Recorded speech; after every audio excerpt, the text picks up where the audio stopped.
It is a moonless night somewhere in the Kalahari thousands of years ago. A young woman waits inside her grass hut, listening to her husband's breathing slow into sleep. The fire outside has burned down to a low orange glow. She slips out, stepping over the embers. 20 paces away, in the shadow of a thorn tree, another man is waiting. She knows him.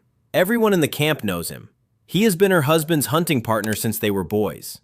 The Kung Bushmen had a word for what was about to happen, and the word was not adultery. They called it a small marriage. Researchers who lived among them found that almost every adult in the camp had one. So what did love, partnership, and mate choice really look like before priests, paperwork, and weddings? The answer is messier and stranger than anything you were taught. Let us start with whether they even fell in love.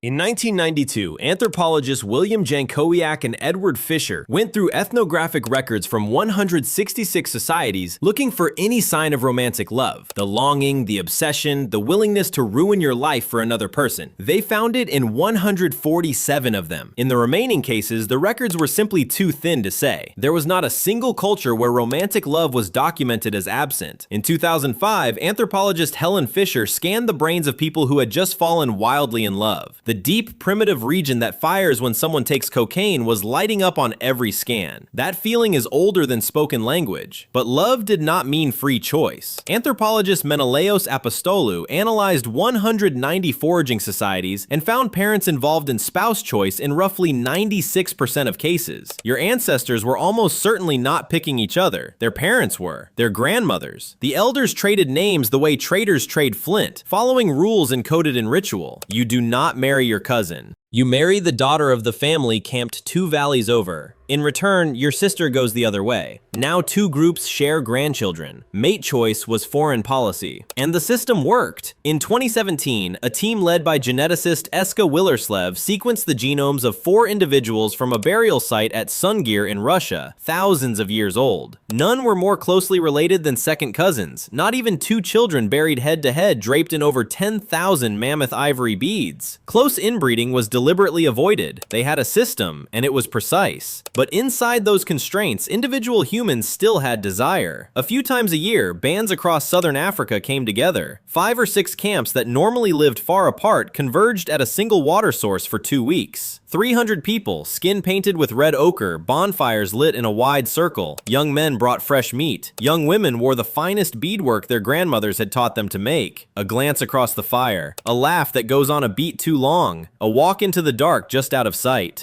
And here's what made those gatherings more powerful than any modern equivalent. You heard someone before you clearly saw them. A 2013 study in PLOS One found that humans can assess body size, dominance, and attractiveness from voice alone with remarkable accuracy. A 2017 study in the Proceedings of the Royal Society found that women's voices unconsciously shift higher when speaking to men they find attractive, and men's voices drop lower. Neither party knows they are doing it. In a firelit gathering where faces flickered in and out of shadow, voice was the first signal. You did not swipe right. You listened. And something in your nervous system decided before your conscious mind caught up. Anthropologist Frank Marlowe spent years asking the Hadza of Tanzania what they wanted in a partner. Women valued intelligence more than men did. Both sexes rated character as important. The famous preference for taller men did not hold. What the Hadza wanted was someone who could feed a child, someone clever, someone who would not quit when the reins failed. And women had real power.